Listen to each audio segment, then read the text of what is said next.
Pengajar di peringkat tinggi dan setiap universiti ada pendekatan yang berbeza untuk mempromosikan dan juga memperkenalkan serta menjadikan institusi itu mendapat pengiktirafan di peringkat global. Selain berkolaborasi bersama universiti di peringkat antarabangsa, penjelajahan akademik juga merupakan salah satu strateginya dan penjelajahan akademik dari Yogyakarta ke Bandung, Indonesia merupakan satu strategi penerapan universiti tempatan di peringkat global. Ya, ia dijalankan oleh Universiti Teknologi Mara UiTM, kampus Sri Iskandar Perak. Jadi, apa yang boleh kita ketahui mengenai usaha ini? Untuk itu, kita bawakan 3 tetamu ke studio kita.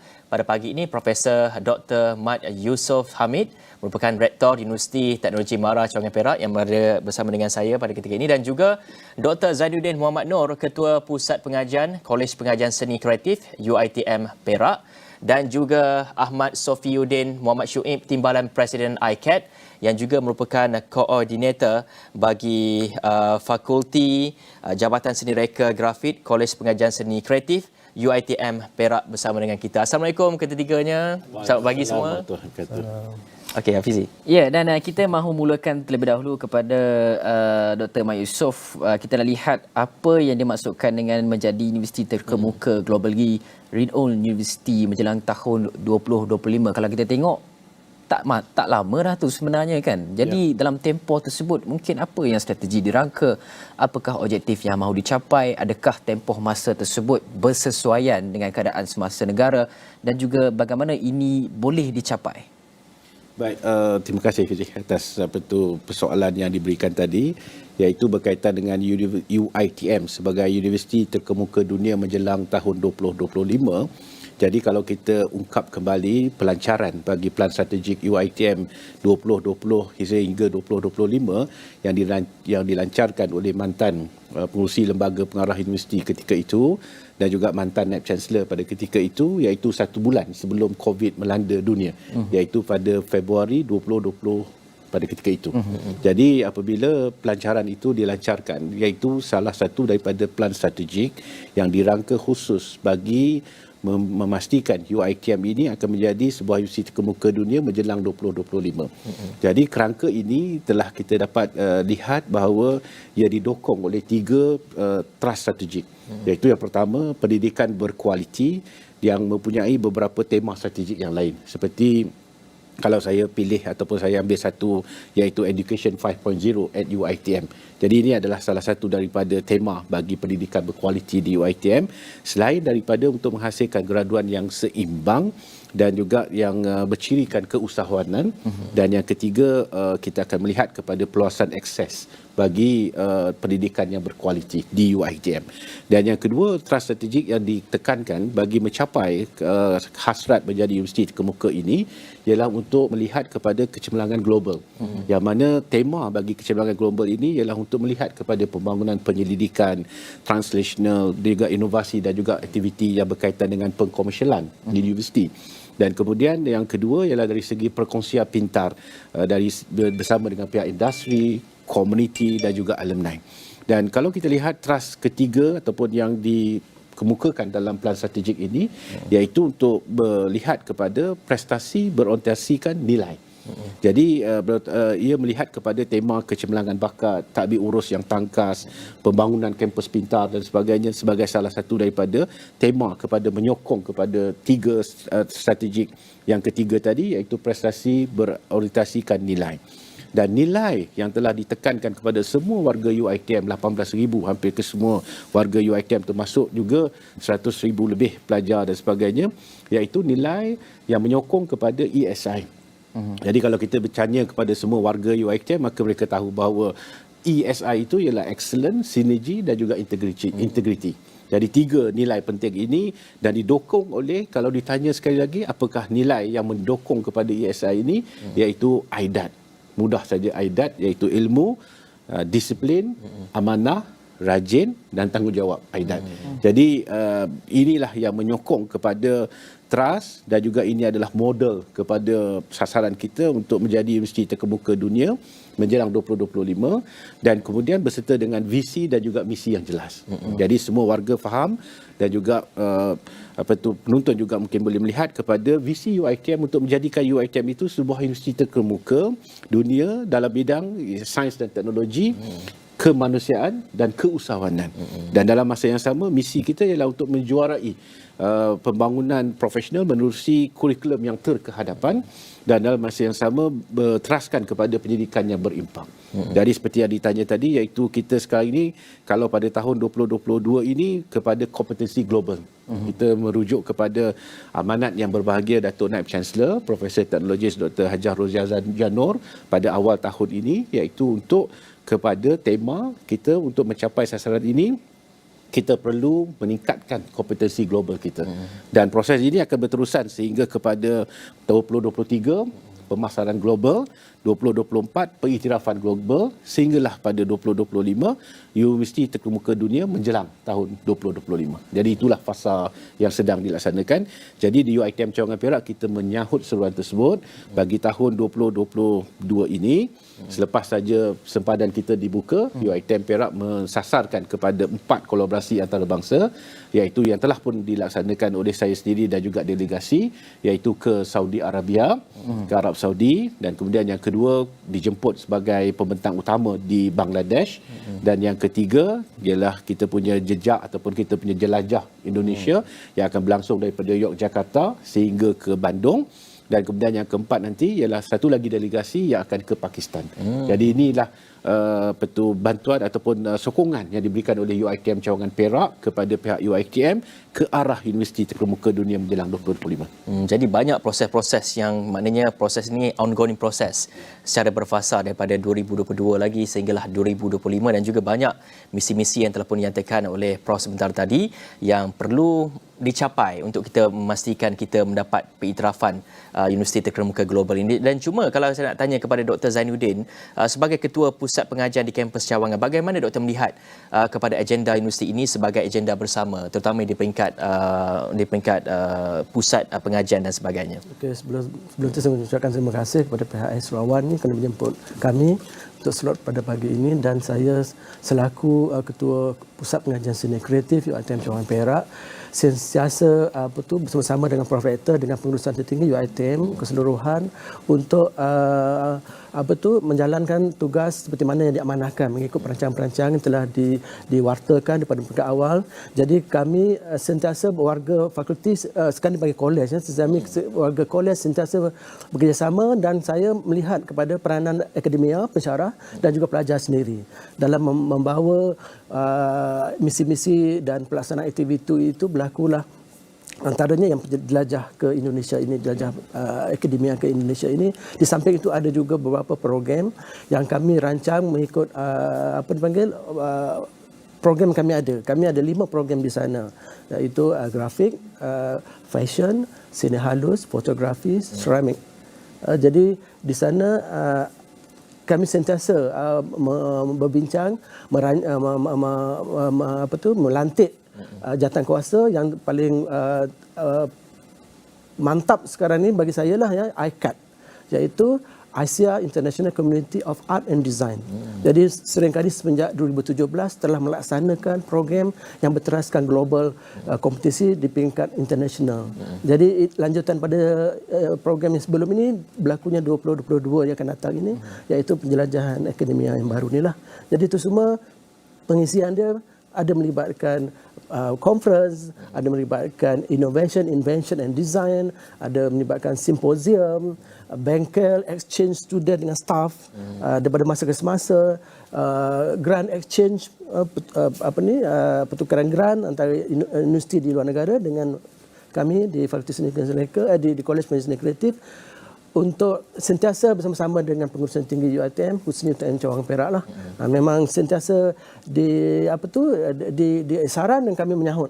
Kami merancang membuat jawatankuasa dan terus memikirkan bagaimana melaksanakan tugasan itu. Tapi alhamdulillah kerjasama yang diberikan oleh warga, Kolej Penyiaran Seni Kreatif dan Pelancongan Perak amat cemerlang. Kami seringkali bekerjasama daripada peringkat cara mudanya, yang sederhana, yang dah di ujungnya bekerjasama untuk membangunkan program-program yang dirancang. Dan Tan Haji Samad Sofiuddin, macam mana tercetus idea untuk lakukan program ni? Apa sebenarnya membuatkan perlunya ada program sedemikian rupa untuk mengangkat martabat UiTM ke peringkat antarabangsa? Okey, tercetusnya program ini, idea ini, dia bermula daripada 2017 lah. Itu kami punya presiden, Profesor Madya Dr. Muhammad Abdul Aziz, okey, dan rakan-rakan awal lah yang senior-senior, mereka dah mula membuka laluan dan pergi ke beberapa negara, okey, seperti Bangladesh, Indonesia, Jepun dan sebagainya, yang mana sudah membuka jalan kepada kami untuk pergi lebih jauh lah. So dari situ, perancangan yang dibuat adalah berdasarkan bila kita melihat program-program yang sedia ada yang sudah kami pergi pula semula ke jelajah ilmu ini. Dalam jelajah ilmu inilah kami akan berkolaborasi semula dan merancang semula apa program yang seterusnya yang akan berlaku. Di mana di program di sana juga kami juga menjalankan program-program seperti yang disebut oleh Dr. Zainuddin tadilah. Di antaranya dari segi collaboration, ada talk dan sebagainya, dan juga kami juga bukan sekadar untuk yang berilmiah. Kami juga ada pameran untuk yang berkaitan dengan kesenian di sana. Di situ kami juga akan adakan pameran di Bandung nanti dan juga pelbagai program di sana nanti. Menarik ya. Dalam program jelajah ni, adakah program yang macam disertakan sekali boleh melakukan latihan industri di luar negara ke? Adakah program seperti intern bersama dengan industri di luar negara itu dilakukan?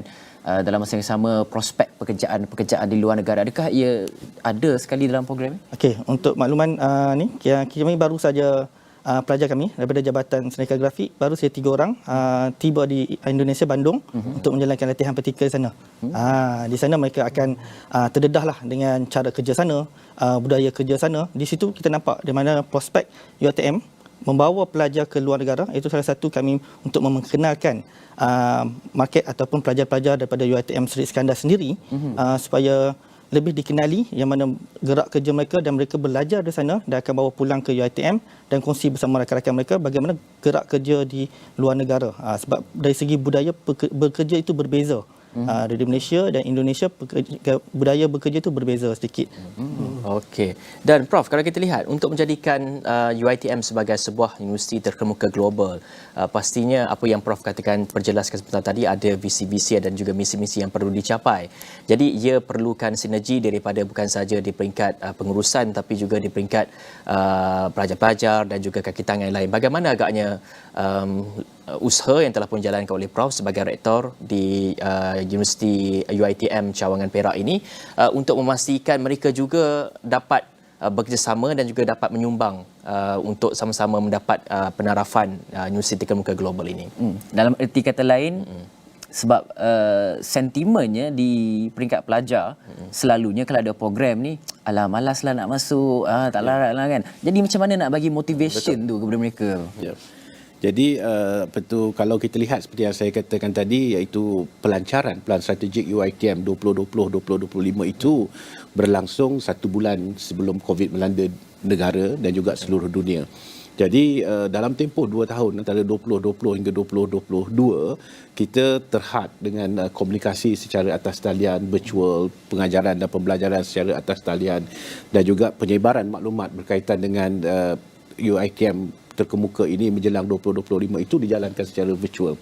Jadi salah satu strategi saya pada tahun 2022 ini iaitu saya melaksanakan program yang saya namakan sebagai Jayawara GRU 2025. Yang mana Jayawara ini 8 sesi yang saya buat, because of saya tidak mahu secara besar-besaran, saya berdasarkan kepada fakulti, kolej pengajian dan juga kepada bahagian termasuk semua pemandu dan sebagainya memahami apakah konsep yang dimaksudkan dengan dengan universiti terkemuka dunia menjelang 2025. Jadi ia telah dilangsungkan selama hampir 2 bulan. Saya menjelajah semua fakulti, kolej pengajian dan sebagainya, menerangkan berkaitan dengan hasrat UiTM untuk menjadi universiti terkemuka dan juga untuk melaksanakan pelan strategik tersebut. Dan bagi pelajar pula, kalau kita lihat untuk memberikan motivasi kepada mereka seperti yang dimaklumkan oleh teknologis Sofiyuddin tadi, iaitu memberi ruang dan peluang kepada mereka. Jika mereka cemerlang dan kemudian layak, maka mereka akan ditempatkan di luar negara. Contohnya yang kita ada sekarang ini, pelajar-pelajar seni bina, pelajar-pelajar daripada Kolej Pengajian Seni Kreatif dihantar untuk menjalani latihan amali. Dan kemudian kita kena pasti pula pencapaian akademik yang cemerlang dan di bawah golongan B40, mereka ni akan dibiayai oleh dana kecemerlangan akademik. Jadi ini satu motivasi kepada pelajar-pelajar untuk mereka berusaha bersungguh-sungguh ambil peluang ini dan menjalankan latihan industri di luar negara. Itu satu contoh. Dan kemudian kita juga memastikan juga mereka bersedia untuk bekerja di luar negara. Jadi sebagai contoh, pihak syarikat ataupun universiti yang kita berkolaborasi di Jakarta, Universiti Pembangunan Jaya, melalui syarikat Pembangunan Jaya menawarkan tempat untuk latihan praktikal dan juga untuk menawarkan tempat pekerjaan kepada pelajar-pelajar kita dalam bidang arkitektur, seni bina, dalam bidang ukur bahan dan sebagainya, kejuruteraan. Jadi untuk bekerja bagi projek besar-besaran di Jakarta sebagai contohlah, ya. Jadi ini adalah satu motivasi yang boleh diperolehi. Manakala bagi akademia ataupun pensyarah, mereka dapatkan pengiktirafan daripada rakan strategik kita di luar negara apabila mereka dipanggil sebagai pensyarah yang dijemput ataupun invited lecturer, invited speaker, profesor pelawat dan sebagainya. Jadi mereka ini boleh menyumbang kepakaran mereka ke universiti-universiti ini, berkongsi pengalaman, pengetahuan mereka dan menjadikan mereka itu lebih kompetitif di peringkat antarabangsa. Jadi itu motivasi yang boleh diperolehi daripada kolaborasi dan juga strategi yang dilaksanakan. Banyak lagi sebenarnya kita nak bincangkan berkaitan dengan program yang mahu dijalankan ini, tapi kita nak berhenti dulu, rehat seketika. Kita akan kembali selepas ini.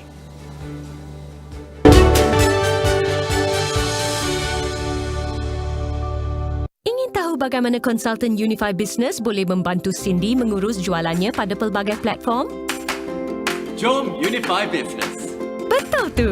Sekarang beliau boleh jimat masa dan kos, serta semua diintegrasikan pada Unify E-Commerce Hub. Transformasikan perniagaan dengan Unify Business, rakan digital pilihan anda. Hubungi kami sekarang dan jimat sehingga 50%. Jom Unify Business. 大大大와 사람들 속겠는데? 진짜 얘네 진짜 재밌겠다. 야, 씨, 야, 얘네들 우가팬 모여가지고. 야, 일 냈다. 일 냈다. 핑 속았지?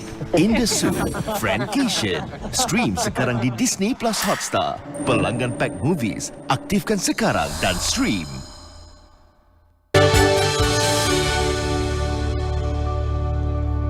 Baik, masih lagi membincangkan berkaitan dengan ke arah menjadi universiti terkemuka menjelang tahun 2025. Itu adalah hasrat daripada Universiti Teknologi Mara UiTM dan kita bersama dengan 3 orang tetamu.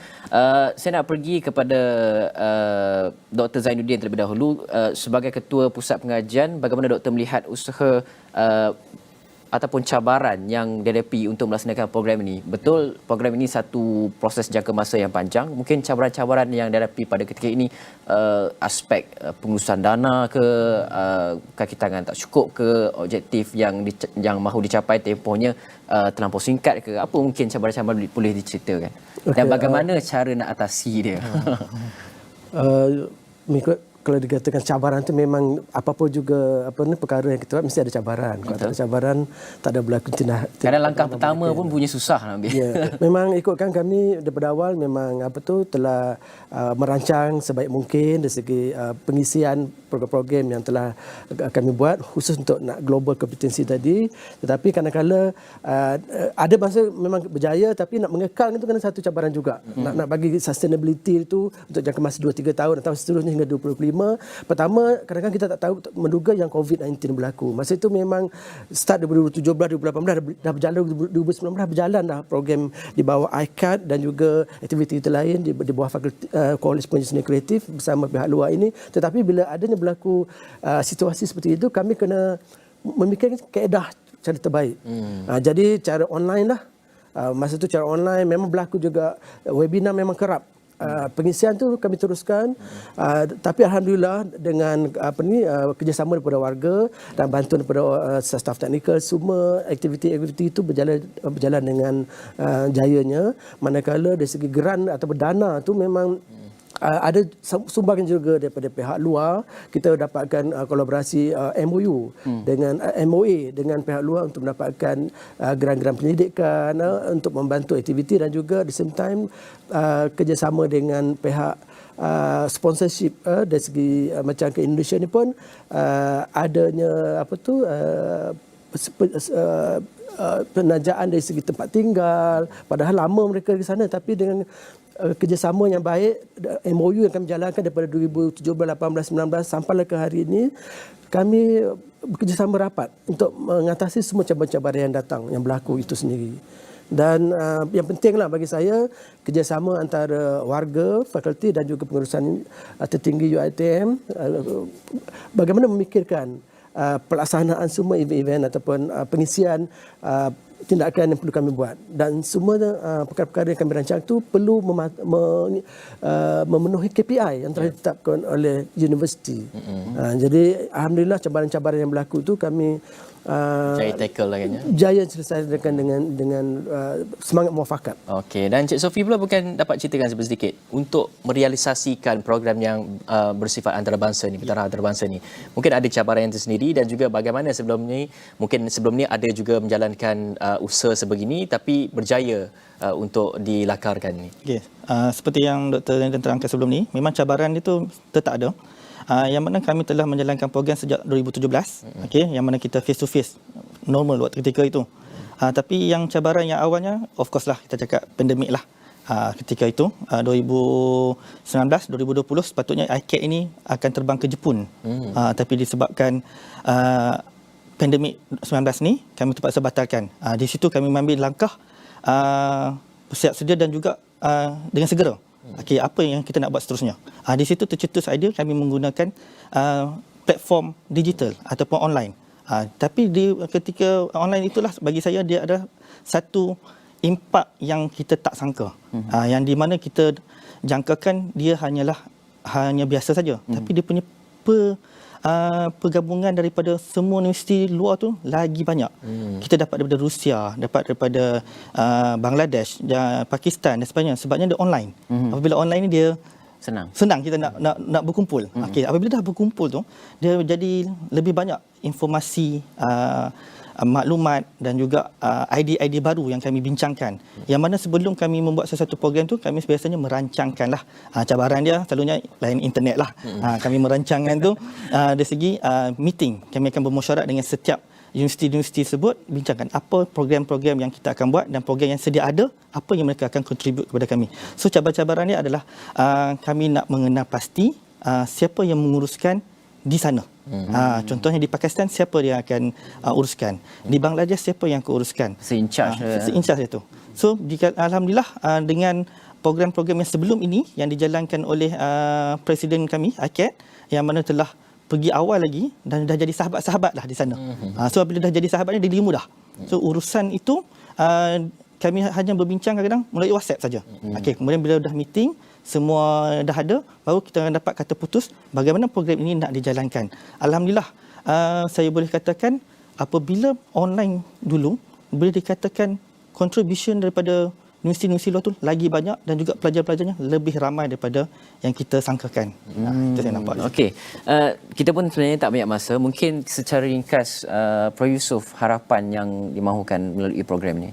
Ya. Kalau melihat kepada harapannya, saya mengharapkan supaya program yang akan dijalankan ini insya-Allah pada penghujung Ogos ini sehingga awal September ialah untuk mencapai sasaran bagi memastikan UiTM itu dikenali di peringkat antarabangsa walaupun di negara jiran, supaya kita dapat berkongsi seperti yang dikatakan pada awal tadi dari segi penyelidikan, hasil kerja, mengenal budaya dan juga dalam masa yang sama membangunkan aspek-aspek dari segi akademik itu dan kemudian dalam masa yang sama membantu kebolehpasaran graduan dan dalam masa yang sama menyediakan graduan seperti yang kita sarankan ataupun seperti yang kita wawarkan dalam visi dan misi UiTM tersebut. Itu harapan saya. Okey, dan Doktor pula mungkin sedikit bagaimana sebenarnya program sebegini dapat meningkatkan dari segi pencapaian kampus Cawangan pula? Okey, saya melihat bagaimana pelibatan staf-staf daripada awal hingga akhir dan mana yang yang kurang bekerjasama, saya libatkan diri untuk mereka sama-sama bekerjasama. Jadi harapan tu kalau boleh biar pelaksanaan aktiviti itu melibatkan semua warga, bukan saja kelompok-kelompok tertentu. Itu matlamat. Maksudnya mana organisasi pun kalau boleh melibatkan semua orang. Betul. Dan untuk makluman juga pada 16 hingga 19 Ogos ini ada berlakunya indeks iaitu International Design Degree exhibition di UiTM Cawangan Perak. Ini pun sebahagian daripada jawatan ahli-ahlinya kebanyakannya yang terlibat ke jelajah itulah. Tapi kali ini melibatkan pelajar sahaja. Mereka mempamerkan projek-projek akhir untuk dinilai, dipertandingkan dan oleh juri, diberi markah oleh juri. Jadi di situ melibatkan program degree antara Indonesia dan Malaysia. Dipanggil indeks program itu. Jadi perkara itu harapan tu akan sentiasa berlaku setiap semester, setiap tahun tak salah saya itu. Dan untuk untuk harapan saya lah. Harapan saya mengharapkan lebih banyak lagi universiti dapat bekerjasama dengan kami. Walaupun UiTM adalah universiti awam, tapi kami buktikan yang mana universiti awam juga boleh berkolaborasi dengan universiti swasta di Malaysia dan di luar negara. Di situ membuktikan adalah universiti ini bukan hanya satu platform awam atau swasta yang berbeza, tapi kita boleh bekerjasama untuk membangunkan pelajar-pelajar kita sendiri. Dari situ kita dapat membuka minda pelajar tersebut yang mana kat luar tu sebenarnya banyak lagi ilmu yang diorang kena cari. Dan juga banyak lagi budaya-budaya, kalau kami art and design lah, budaya-budaya seni yang harus diorang kenali di situ. Saya harap. Baik, besar harapan, luas pengalaman besar harapan ketiga tetamu kita pada hari ini dan kesemuanya daripada Universiti Teknologi MARA Cawangan Perak. Sekali lagi terima kasih kepada Profesor Dr. Mat Yusof Hamid, rektornya, dan juga Dr. Zainuddin Muhammad Nur, Ketua Pusat Pengajian UiTM Cawangan Perak juga, dan juga Ahmad Sofiuddin Muhammad Syuib, Timbalan Presiden ICAT, atas telah pun menjelaskan sedikit mengenai usaha-usaha yang dijalankan oleh UiTM Kampus Perak ini untuk mencapai dari segi universiti terkemuka global, dan pastinya usaha ini secara berterusan dan misinya adalah pada tahun 2025. Dan terima kasih sekali lagi kepada semua. Kita akan pergi ke laporan seterusnya mengenai perusahaan kecil sederhana yang bertukar mod operasi mereka daripada secara fizikal kepada digital.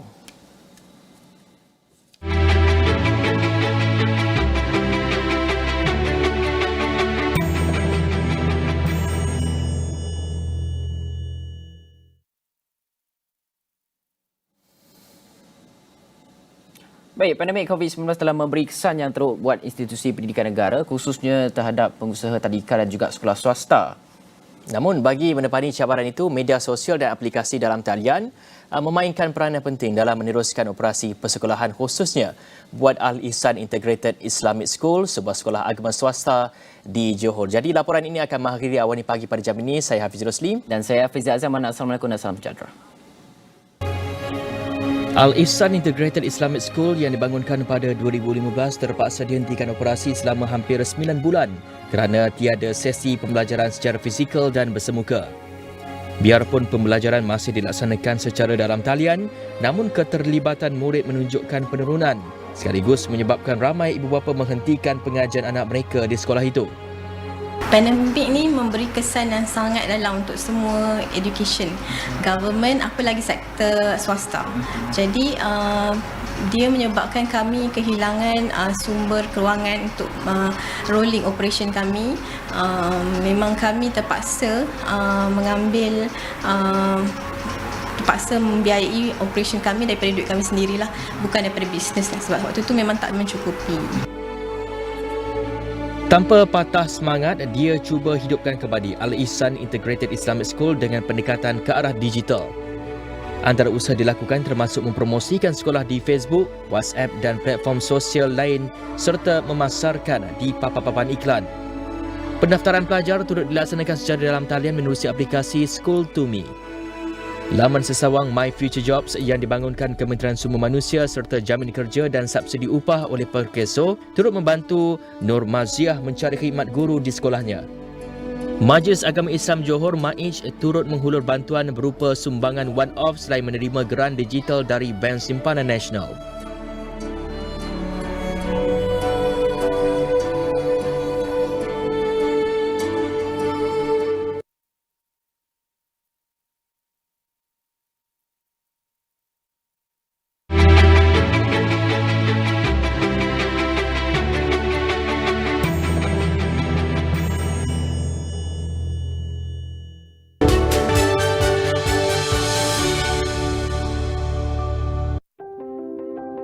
Ingin tahu bagaimana konsultan Unify Business boleh menghubungkan Siti dengan lebih ramai pelanggan? Jom Unify Business.